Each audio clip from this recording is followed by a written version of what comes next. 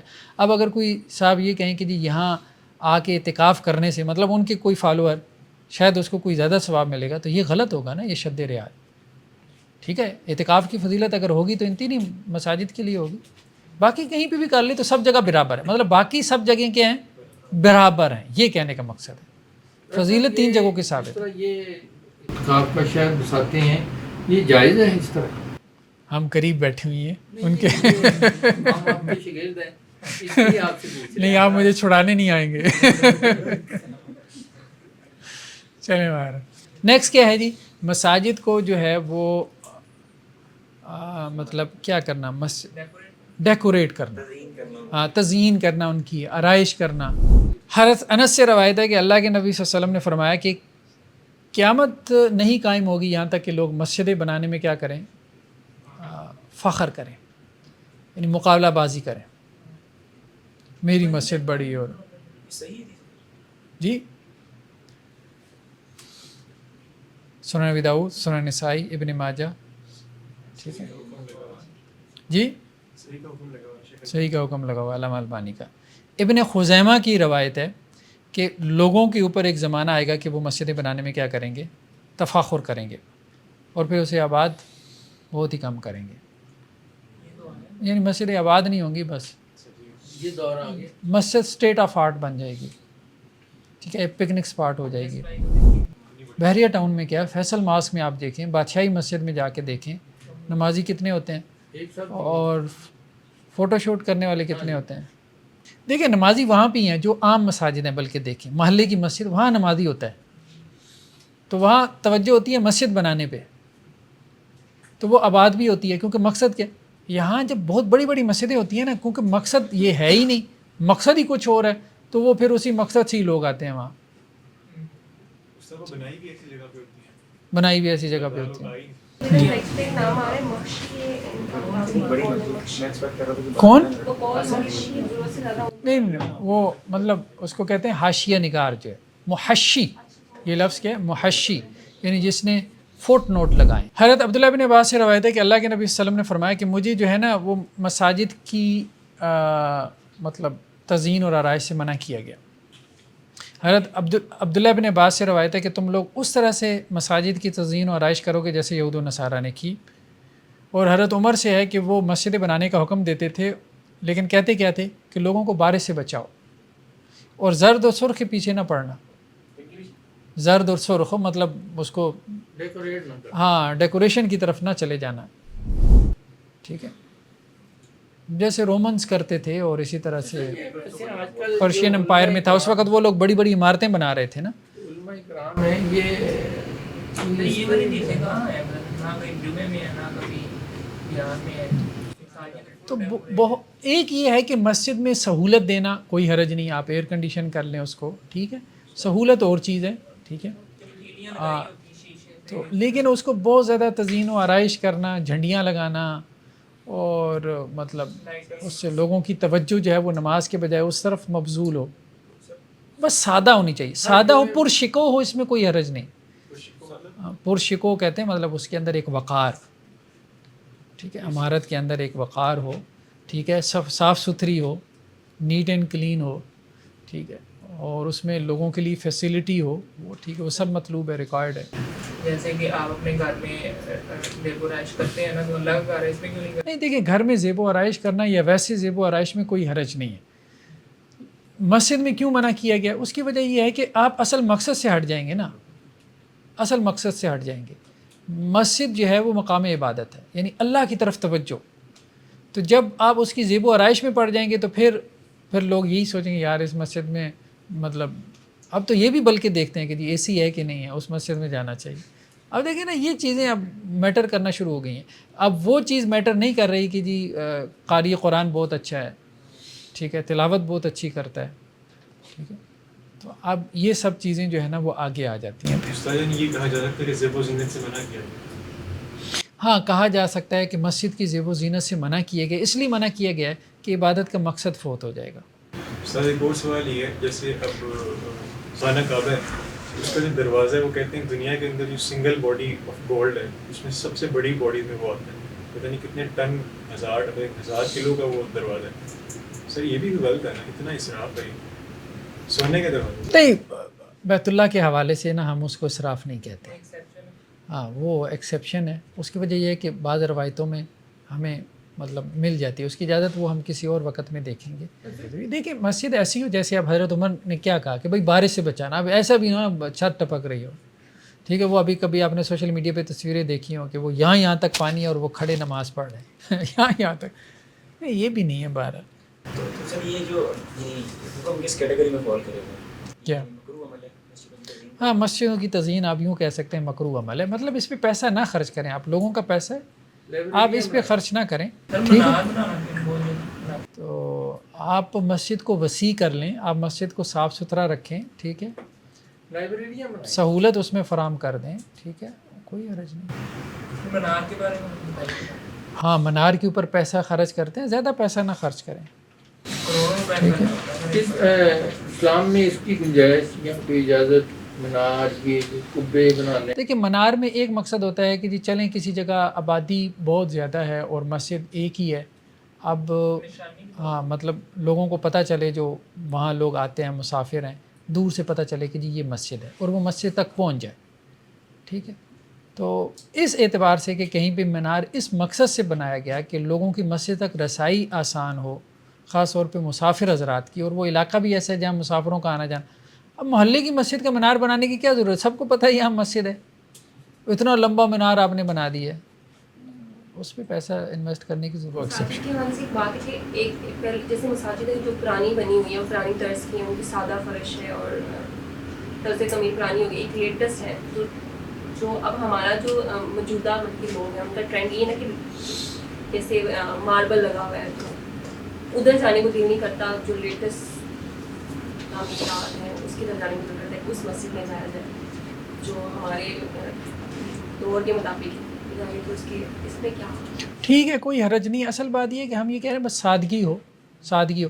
یعنی یہ نہ ہو کہ جی پیسہ روڑا ہوا ہے، یہ نہ ہو مسجد کے اوپر پیسہ روڑا ہے. تو تزئین و آرائش اور چیز ہے اور ضرورت اور چیز ہے، یہ سہولت اور چیز ہے. دیکھیں، تزئین و آرائش میں کسی کو سہولت مل رہی ہے، مسجد کی تزئین و آرائش کی، ٹھیک ہے. جیسے وہ ابھی مطلب بات آئی تھی 50 لاکھ کا فانوس لگا دیا آپ نے.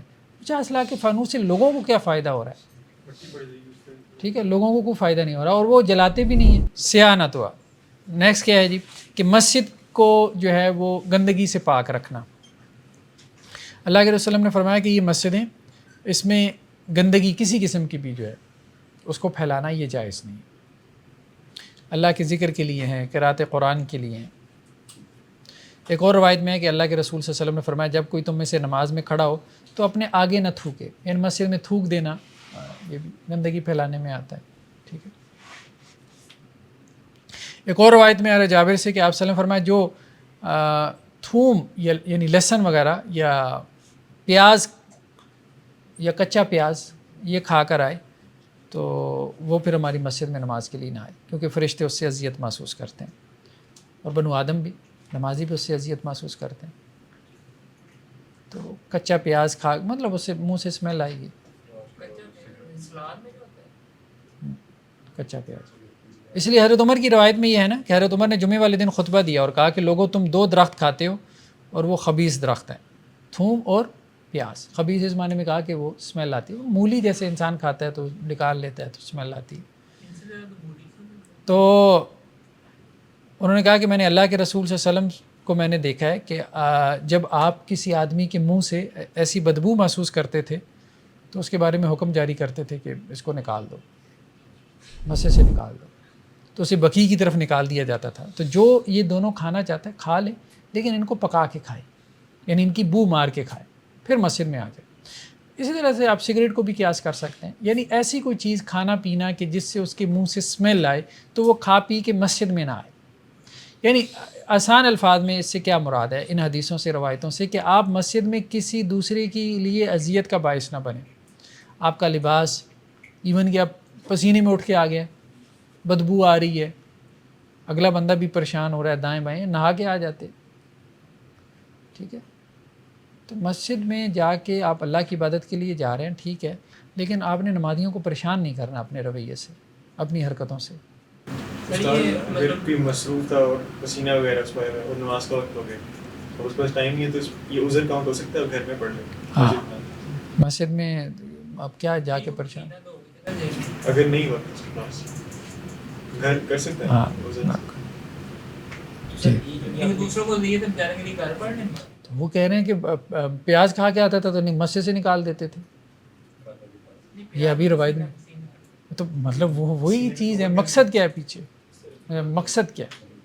کوئی پیاز کے ساتھ دشمنی ہے؟ پیاز کے ساتھ تو دشمنی نہیں، مقصد یہ ہے کہ دوسرے نمازیوں کو تکلیف سے بچانا، مقصد تو یہی ہے۔ تو اس میں کھانسی مطلب کہ جس طرح بعض لوگوں کو دائمی کھانسی لگی ہوتی ہے وہ پھر مسجد میں ہاں، ان کے لیے بھی بہتر جن لوگوں کو کرونا وغیرہ ہو، کوئی ایسا مرض ہو کہ جس سے دوسروں کو کراہت محسوس ہوتی ہے تو وہ مسجد میں نہ جائیں، مہربانی کر کے گھر میں بیٹھیں۔ سر یہ جو 2 ہمیں یعنی سبزیوں کا یا 3 سبزیوں کا ذکر ملتا ہے حدیث میں، تو اس میں آپ نے انہیں مقدمہ قائم کیا ہے کہ وہ ساری چیزیں جو کراہت کے ذمہ میں آتی ہیں، دوسروں کو تکلیف ہو سکتی ہے۔ اب یہ یعنی جو حکمت ہے تو یہ روایت میں تو نہیں آئی بارے میں، اس کے اوپر مقدمہ کھڑا کرنا چاہیے درست ہے، یعنی اس میں بہت ساری چیزیں رگڑی جائیں گی، بہت ساری چیزیں رگڑی جائیں گی۔